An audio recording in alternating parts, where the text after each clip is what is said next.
আসসালামু আলাইকুম। এটা একটা চরম লেভেলের দুঃসংবাদ, ঠিক আছে? ইতালি গিয়ে যুবকের 7 মাস বেকারত্ব, তারপর তার আত্মহত্যা। আর এটা একটা প্রবাসীর জন্য আরো বিশাল বিশাল পরিমাণের চাপ, বিশেষ করে বাংলাদেশি প্রবাসীদের জন্য। বেকারত্ব চরম একটা অভিশাপে পরিণত হয় যখন সেটা বিশেষ করে প্রবাসীদের সাথে ঘটে, ঠিক আছে? তো তিনি যখন দেশ থেকে প্রবাসে যাওয়ার মতো চিন্তা করেন,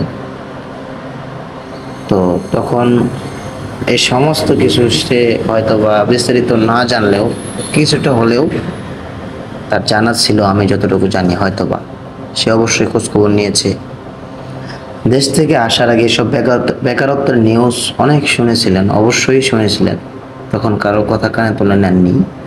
আজ তিনি কেন আত্মহত্যা করতে হলো, এমন পরিস্থিতিটা আমি আমার নিজের সাথে ফেস করেছি।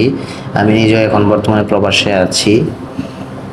অনেক দিন এভাবে বসে আছিলাম, তবে এই বসে থাকার যে যন্ত্রণা সেটা আমি বুঝি। তাই বলে এরকম একটা মানে তুমি মৃত্যুর একটা পথ বেছে নিলে সেটা অবশ্যই জাহান্নামী হতে হবে, এরকমটা হতে হলে খুবই দুঃখজনক একটা, এটাকে মেনে নেওয়ার মতো কোনো ঘটনা না।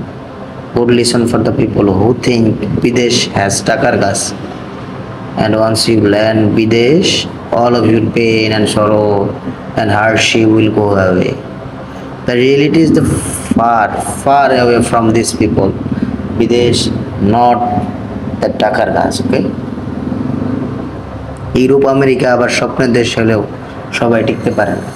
আপনি যতই স্বপ্নের দেশ ভাবেন, ইতালি, ইউরোপ, আমেরিকা, আপনি যাবেন, প্রবাসের সকল কষ্ট দূর হয়ে যাবে আপনার জন্য, এরকমটা না। সব জায়গাতেই পরিশ্রম আছে, কষ্ট আছে। কষ্ট করতে পারলে, পরিশ্রম করতে পারলে সব জায়গাতেই স্বপ্নের দেশ বলে ভেবে নেওয়া যায়, এটা সম্ভব আমি মনে করি।